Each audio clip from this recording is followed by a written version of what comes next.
Hey you all, I'm also hi to fellow dressmakers. You're welcome to another interesting tutorial. My name is Confidence. In this video, I'll be showing you how to sew this beautiful milkmaid dress with basque waistline and puff sleeves. So if you want to see how I came up with this, make sure you watch this video to the very end. Hello, you don't even know my name, but I am happy you came by. So the previous video was all about cutting these pieces, and here we have it. If you haven't checked the video, go ahead and check it. So we have the flare, we have the sleeves, we have the back piece, side front, center front, and then the basque, and of course the milkmaid itself. So I'm not using lining for this. Feel free to use lining if you want. And what I just did here for this center front and side front is that I pressed just that tiny pad. It's actually a foam pad, and then a stay. Okay, I won't be talking too much about that because I will do a separate tutorial about that later on this channel, so stick around. Now what I'm going to do is to take the center front and then the side front like so. Then I'll start from the under bust, go ahead and join it all the way to the top. I'll do the same thing for this other side, start from the under bust and join it all the way to the top. And after I was done joining, this is what I have. Can you see that? I will do a tutorial on this, don't worry, because it's actually a newfound hobby and it's so good because it makes the seam very much flat and also invisible. Now I will take this milkmaid pattern like so, and then I have the upper part and then the down part. Go ahead and run a garter. Remember, it's going to be like this. Run a garter on the upper part and then the down part if you want. But if you've been following me on this channel, you know how I feel about running garter separately. So I will just go ahead and place this directly on this part. Okay, so I will take this milkmaid pattern, then I'll get the midpoint of the other one. I'll get the midpoint of the two and then place it right side to right side. Okay, just go ahead and do it like that, except you want to use the lining for that padding part. Okay, if not, just do it this way. Go ahead and start pleating from that midpoint here, just tiny pleats. Then you're going, after pleating, you're going to flip it to this side like this, pin it down on this midpoint too, and then you start pleating on both sides, just tiny pleats until you exhaust what you have here. And right after that, this is what I have. Can you see that? I went ahead to top stitch on this neckline part, top stitch on this main bodice, the padded part. That's where I top stitch because that's like the lining now. And now you see why I said you should place the milkmaid on the bodice like that. Now I'll take this basque like so. I'll get the midpoint of this upper part, remove the pins and then the pattern paper, and I'm going to place it like so. This is actually very easy because it's not a plunging neckline which is very hard to add to join. This one is very simple. You're just going to pin it down at that midpoint, then you're going to stitch it all the way to the end. And right after that, you're going to take this back pattern like so. Then I forgot to mention that I pressed a stay on this zipper area since this is a stretchy fabric and I'm not using lining. So I'm going to place it like this and then close it with my measurements. There is no lining, so you just do your measurement and close it to have something like this. Can you see that? So you go ahead and overlock all this joining part on the inside to make it very neat. Now I have not notched it and it's still this smooth.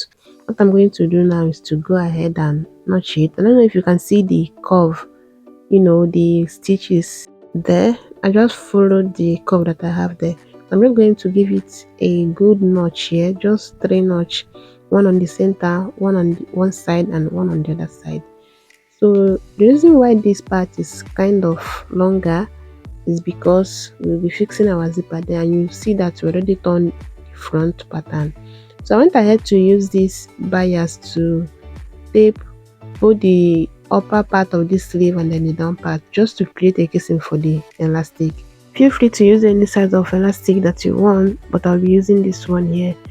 So if you're wondering why this buyer stopped here and not get all the way to the end of that sleeve, take your pattern paper like so, and then you're going to measure from this side here to where you'll be placing the sleeves.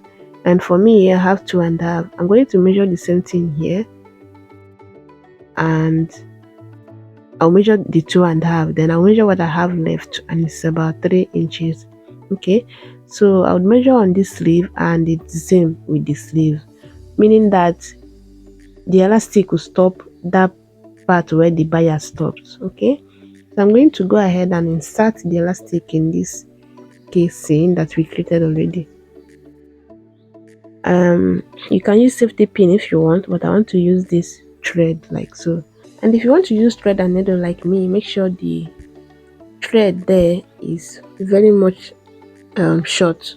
It's not as long as mine. Okay, so you're going to place it like this, and I'm using not the sharp point to insert it. I don't know if you understand, but feel free to use your safety pin if it's easier for you. But the safety pin I have is kind of big, and I don't want anything to waste my time. So I'm going to insert it like this, and then before the elastic gets all the way in, I'll pin it down. I'll measure what I have here once I get to the end, and I see that I have exactly what we measured. We measured 11.5, right? So I'm going to remove 2 inches because I want it to be very firm. Okay, I'm going to remove 2 inches here. I'll be cutting that out, then I'll pin it down. So when I get to my sewing machine, I'm going to stitch it down. I'll repeat the same thing here for the down part and the other sleeve, and of course I'll show you the next thing to do. And for the measurement, for the upper part, I minus 2 inches from what we measured there. We measured 11.5, right? So I minus 2 inches from that, or 2.5 actually, for the upper part, so it will be firm. Then for the down part, we're going to measure exactly what is your round sleeve, because the down part is kind of bigger, so that it will not be tight on you. So after that, go ahead and fold it like that and join it to have something like this. Can you see that?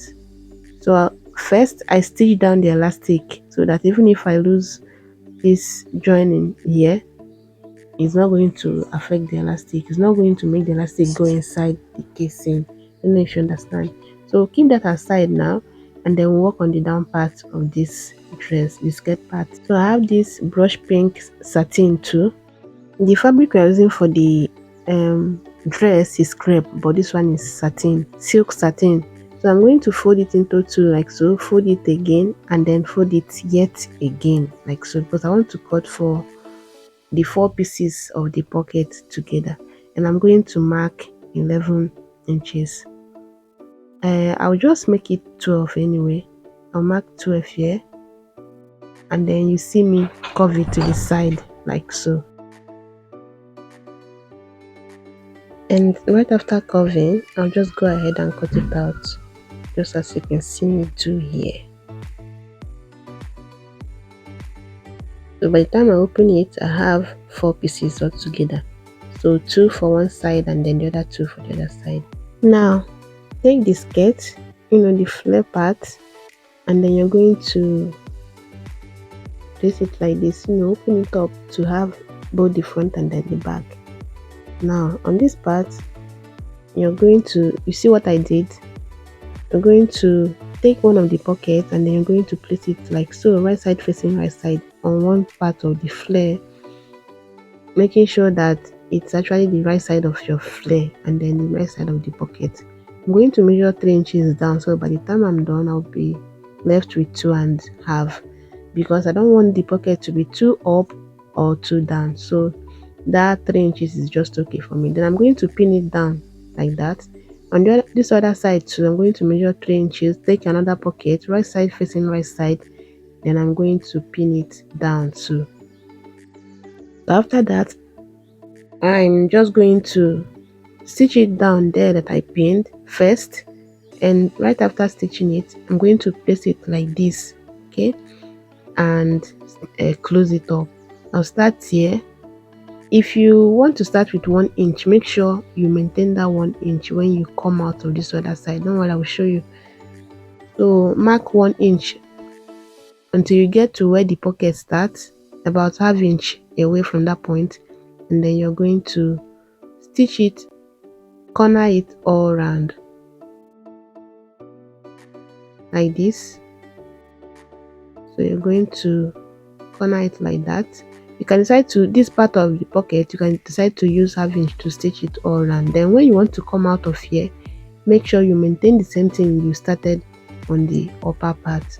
So stitch it all the way to the down, repeat the same thing for the other side, and this is what I have after I was done. Can you see that? You can see the curve of my stitches. You can see the stitches there, right? I also went ahead to tape the down, fold the down part or hem the down part, and this is what we have so far. The original design does not have pockets, but how can I make a flared dress without pocket? So we can totally ignore this pocket part if you don't want it, but I just like having pockets in my free dress. So I'm going to place it like this, fold it like this, and then I'm going to come down by 3.5. For the upper part, we came down by 4 inches, right? So for this upper down part, I'm going to come down by 3.5. You can even come down by 3 inches if you want. Then if this is a fitted dress, you're going to start from that edge, that side seam, and cover it all the way to that 3.5. But because this is gathers, we are going to place some parts. I'm going to start from this center part, this part that is folded, and measure my round waist, and then from that point I'm going to cover it to that 3.5. Okay, that way it will not be too curvy. Instead of starting from the side to cover it all the way to that 3.5, measure your round waist and then you cover it to that point. Now I'll give it a good just a simple notch there. Then I'll take this upper part like so and place it right side to right side, center to center, that midpoint to midpoint, and then I'll pin it down like so. Next, again, you can choose to run your gathers before this process, but I actually hate gathers, having to run gathers on a dress or a fabric before stitching it to the bodice. I don't know, I just feel some type of way doing it, so I like pleating it directly on the bodice like so. Can you see that? So you're going to start there and pleat it, just a tiny pleat all around to have something like this. The basque is not that sharp, so it's very easy to join. Start from one midpoint and pleat all the way to the center back, one side of the center back, and then you come back to start from the other part to it all the way to the other center back. It's that simple. Now what we have left is the zipper, and then we use bias for the neckline, and this is the zipper I wanted to use. It's an invisible zipper, the big head, but I changed my mind and used the normal zipper. So I'll go ahead and fix the zipper and then tape the neckline with bias, just like you see it on the thumbnail. They use bias for the neckline for the back. Okay, and then after that I'm just going to fix the sleeves. It's very simple. You're going to place it joining to joining on this armhole part, and then you're going to stitch it. It will stop at that our 2.5 that we measured before. Then you're going to start there and stitch it all the way to this other end. Can you see that? So we are pretty accurate. You're just going to stitch it like that. By the time you are done, you will see that you have something as nice as this. Can you see? Just like I said, I ended up using a normal zipper, and I used purple zipper for this. So this is what it turns out to be. This is the sleeve part. Can you see that? Everything came out so beautiful. I'm in love with this dress, honestly. For the neckline, I used white bias. Too much color on this one dress. It's actually my dress, so don't worry. So here comes the end of our tutorial. Let me know your thoughts in the comment section and I'll see you on my next one. Be good. Bye.